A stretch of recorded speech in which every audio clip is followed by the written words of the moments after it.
Here we have a classic solid opal, nice and bright, has that nice rolling flash.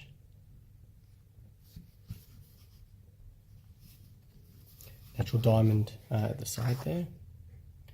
I'll just show you the hallmark as well.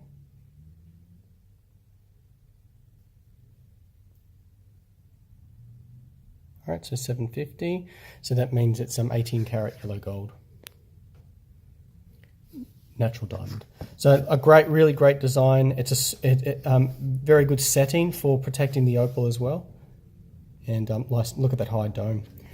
Now there are 8 things that determine the value of an opal. Brightness is number 1. Look at that. So it doesn't matter what angle it's going to be worn. You can see that brightness and that color coming out. Very, very nice. Very pretty. Let me get it nice and close. This opal is from Lightning Ridge, which is in Australia. We get a lot of the black opal from.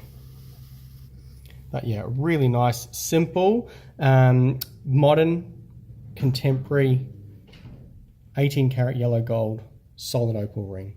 Not a doublet, not a triplet. This is a real opal.